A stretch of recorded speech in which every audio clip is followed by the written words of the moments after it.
Behind the veil of faith, in the shadows of sacred walls, lurks a name whispered in fear. Valak, tonight we uncover the chilling truth behind the demon nun that haunted millions on screen and perhaps beyond. Before we dive into the abyss, make sure you hit that subscribe button and give this video a like. It helps us bring more terrifying tales straight to you. Valac is not just a Hollywood invention. The name first appeared in Grimoire's ancient demonology text describing a powerful entity commanding legions of spirits.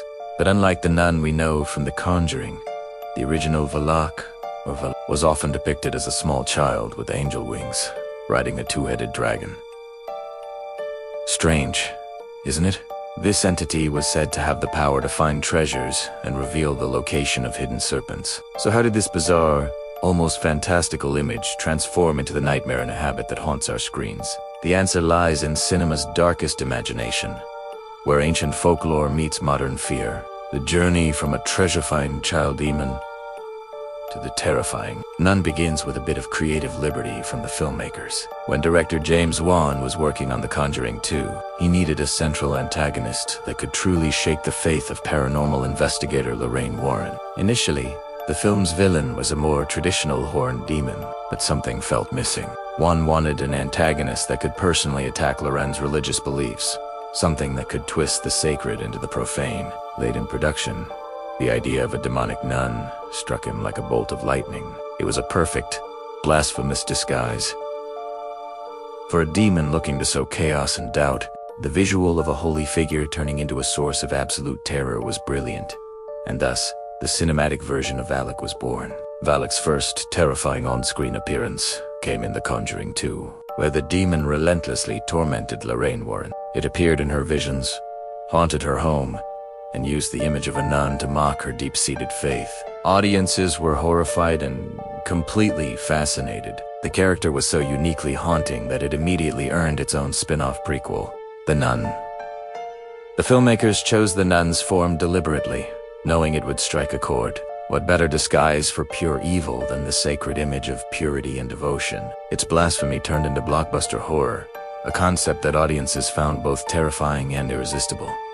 This calculated creative choice paid off. The nun wasn't just a jump scare. It was a psychological weapon.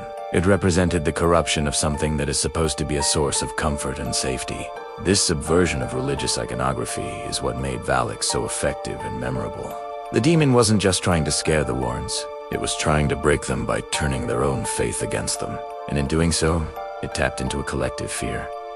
What if the things we hold most sacred are vulnerable to darkness? In The Nun, we travel back in time to a remote Romanian abbey in 1952, where Valak's curse spreads like a plague through the hallowed halls. The film reveals how the demon was unleashed after a rift between worlds was opened during the Dark Ages by a duke obsessed with summoning demonic forces. The church intervened, sealing the rift with a powerful artifact containing the blood of Christ. But the seal was weakened by bombings during World War II, allowing Valac to emerge once more, taking possession of the nuns in the abbey to regain its strength. Priests, novices, and investigators fought desperately to seal the gateway to hell for good, but as we know from the rest of the timeline, Valac always finds a way back. Every shadow in that dark, crumbling abbey, every flicker of candlelight, hides the terrifying possibility that Valac is watching, waiting. The film masterfully builds an atmosphere of dread, where the very place meant to be a sanctuary becomes a prison of fear. The story of the abbey serves as Valak's origin story within the movie universe, giving a face and a place to the evil that would later haunt the Warrens. It establishes Valac not just as a random demon, but as an ancient, patient evil that has been biding its time for centuries. Ultimately, Valac has become more than just a movie monster.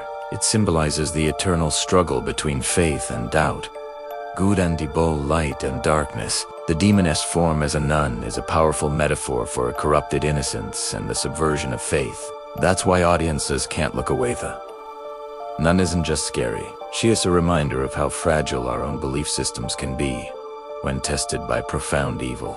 From fan art and tattoos to Halloween costumes, Valac has cemented its place in pop culture as one of the most iconic horror villains of the 21st century. It represents a deeper, more philosophical horror that lingers long after the credits roll. So, the next time you see a shadow in the corner of your room, or catch a fleeting glimpse of a dark figure in a hallway, remember, Valak's story is not just fiction. It's a legend reborn from ancient texts. A nightmare given new life on the silver screen, dressed in holy robes. If you enjoyed this journey into darkness, don't forget to like this video and subscribe for more stories that will keep you awake at night. We'd love to hear your thoughts in the comments. Which horror movie villain should we investigate next? Until next time, stay brave.